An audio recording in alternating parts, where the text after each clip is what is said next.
Hello, Philip here with the Spiritual Revolution. This is the video letter version.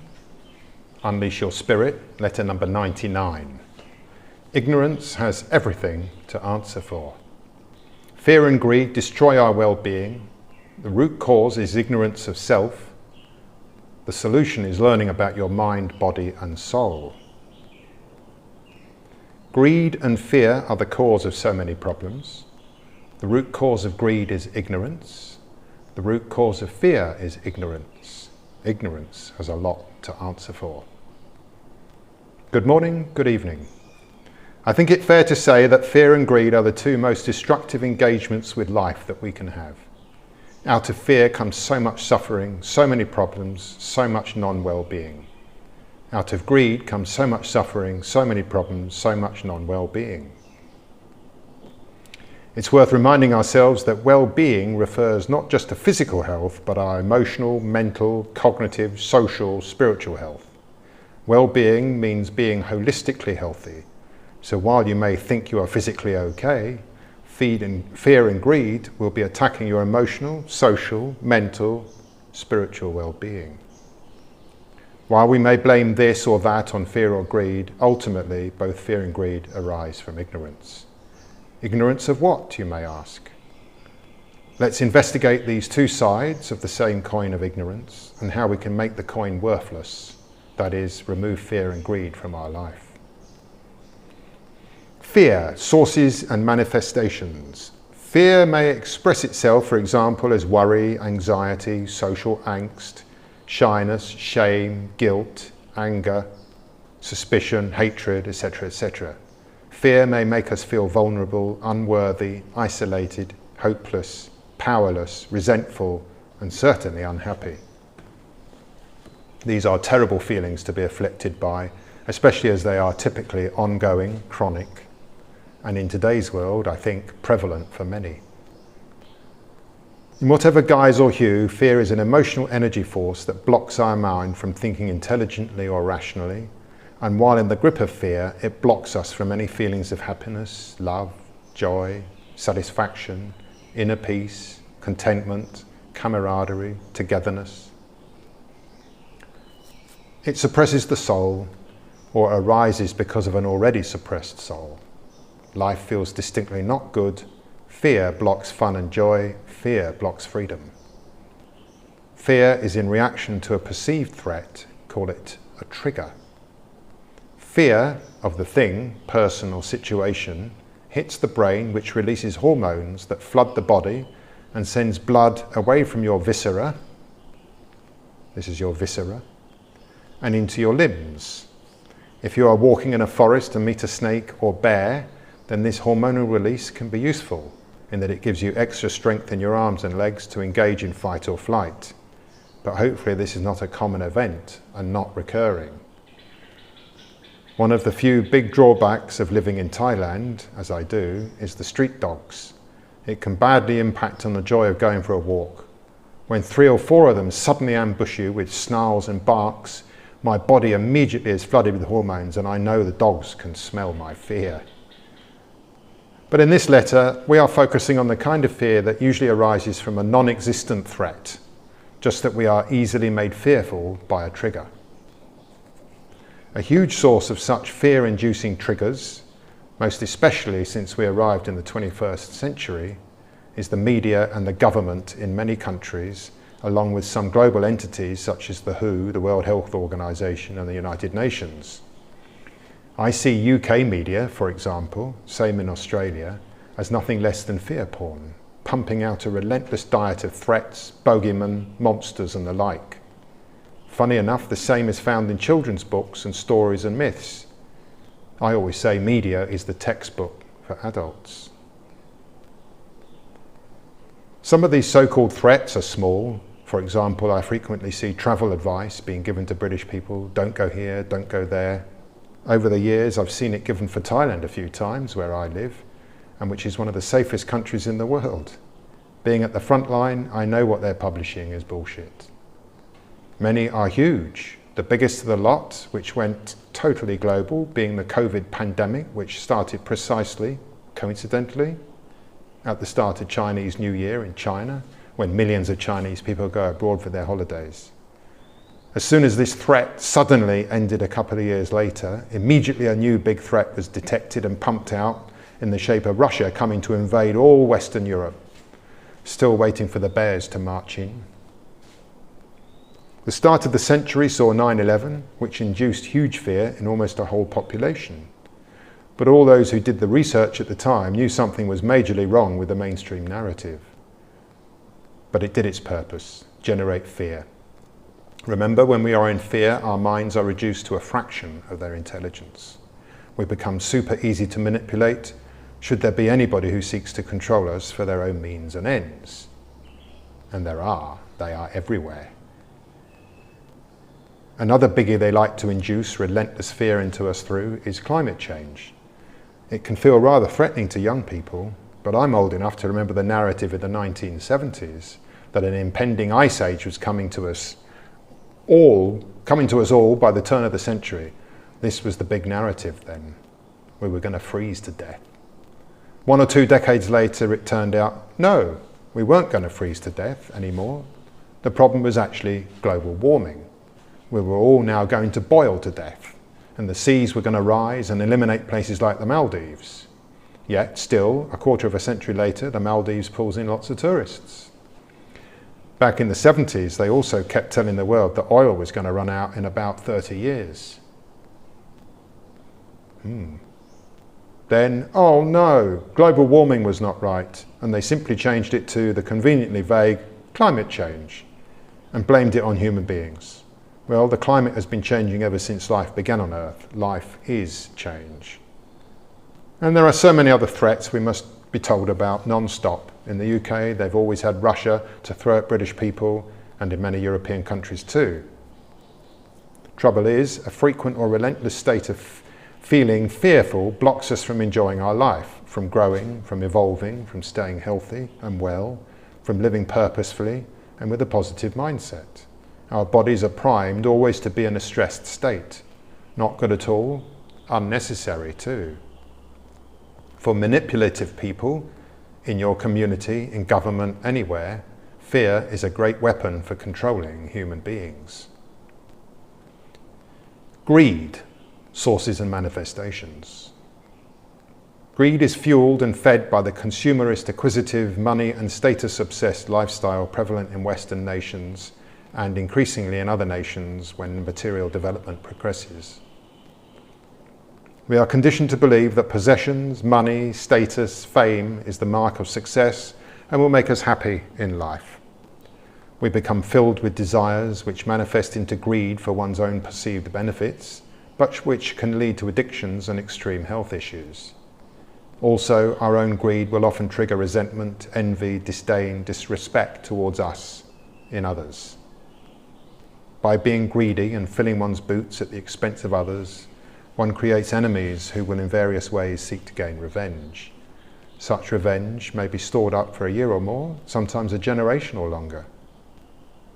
The greedy person may acquire for themselves all the money and the goodies, but it leaves a sour taste in others. Furthermore, nearly always the discovery is made that all this money and status and fame are not creating any happiness at all. It's why the celebrity world is filled with drugs and booze, pills and whatever else. Absence of happiness means we take refuge in pleasures. It's worth noting that in the celebrity world and nowadays in social media, the greed is not for things, but for adulation, a brief hit of pleasure. Unchecked materialism and greed, which inevitably means seeking to enrich oneself at the expense of others, arises from living a surface, skin-deep, empty, purposeless life. There is little inside us, so we seek validation and approval and envy from others. We look always to the outside world to get meaning for our own life. Often more important than getting all this stuff and being successful is being seen to get all this stuff, being seen to be successful. That usually fuels resentment and envy and will store up karmic energy and karmic seeds which one day will sprout in a negative way. As we discussed in the last letter, number 98, are you in pursuit of pleasure or happiness? Material desires fuel the seeking of pleasure. When we get what we desired, the pleasure is short-lived, and so off we go in search of a new thing, driven by a new desire. Greed is simply amplifying these desires and has us gripped in its tentacles. Greed exists because enough is never enough. We see in many of the fables, fairy stories and myths how greedy people get all they desire but still cannot enjoy life. Yet that's the lesson, yet it seems it's not learned. Greedy people will feel also fearful in case they lose their riches. They will walk over others and tread on the well-being of others in their uncontrollable desire to get rich or get stuff. They will induce suffering in others which may come back to haunt them. They will never feel the joy of sharing or giving or contributing to others. They can never live with peace, inner peace, as they are constantly driven by the need to acquire more and more and more. They hurt only themselves. They are spiritually unwell, psychologically imbalanced. Their hearts are closed, their souls suppressed. So while greed and fear arise in somewhat different ways, both of them are going to lead to unhappiness, discontent, negative energy, and non-well-being in the greedy and in the fearful. And they will give out this negative energy back into the world. The collective pot of energy for all of humankind is inexorably weakened by greed and fear. It's a lose-lose. Ignorance is the cause, but ignorance of what? So if greed and fear harm the greedy and fearful through multiple ways, and if they in turn harm others, it will be collectively beneficial to all of humankind to get rid of most or all of the greed and fear that dominate the developed materialistic nations and cultures. If you pause long enough to reflect upon the karmic sequence of things, you will find out the root cause behind both greed and fear, and therefore nearly all negative emotions and outcomes in nearly all situations, is ignorance. After all, nobody in their right mind would want to hurt, harm, or destroy themselves, yet that's what we do when we are being greedy or fearful. And there you have it. There is the smoking gun right there. Nobody in their right mind. We are not in our right mind. We were denied access to it during our schooling. In fact, it was suppressed. The ignorance is of who and what we are.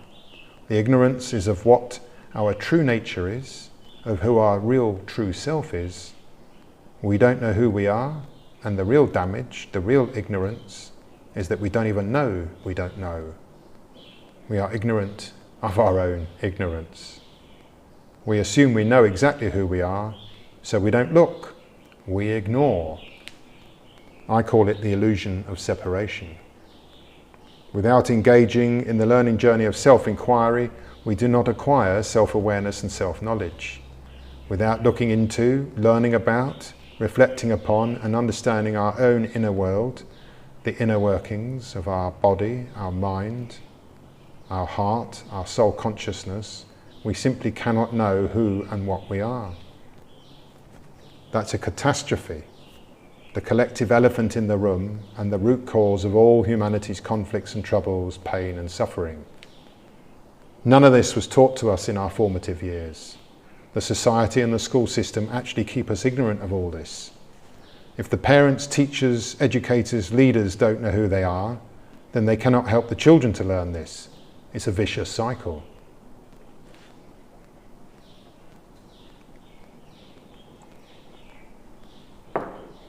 To know who and what we are, that is, self-knowledge, is the primary function of being human and the foundation we need for a healthy, harmonious and happy life. If you know who you are, you feed your body, mind, heart and soul with the right foods. You are in the right mindset to live intelligently, excuse me, and avoid harmful habits and addictions. You realize the futility and self-harming nature of hatred, resentment, envy, vengefulness, guilt, shame, suspicion, and all those kinds of life-sapping, energy-stealing emotions and feelings. So you stop hating, stop being resentful, and so on. This is a fundamental, life-changing transformation. The root cause of just about all life's troubles is not knowing who and what we are. Ignorance of our true self leads to a cascade of problems, suffering and pain, and it will be very hard to avoid succumbing to fear when the media and government are pumping it out day after day, year after year. They themselves are living in fear, greed, ignorance.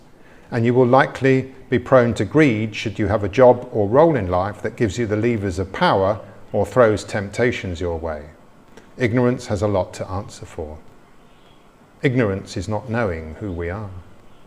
Not knowing who we are is because humanity suffers from the illusion of separation. The only way out of this catastrophe is to know yourself, unlearn this wrong idea that we are all separate beings. Do the self-inquiry, find out how your mind, body and soul work. Feed them good, feed them well. Live good, job done. And there you have it. All the best, Philip. If you like the sound of this letter and you'd like to receive them in the written form, then subscribe to my Substack, which is below. When you do subscribe, I'll send out my free ebook. It's about 40 pages. It's big text, so it doesn't take long to read. And it includes chapter 1 of my book, Menu for a Spiritual Revolution, Health, Harmony and Happiness. And you can get started on your journey of self-inquiry, which is the learning skill that underscores a spiritual revolution. A spiritual revolution is for the healing of humankind, but humankind is just a word. It actually represents something like 7 or 8 billion individual human beings. So the healing of humankind only happens when we, individual human beings, heal ourselves. We can't wait for the others. It's others, the experts, who got us into the mess. So it's up to us to heal ourselves. Okay. Thank you very much for listening.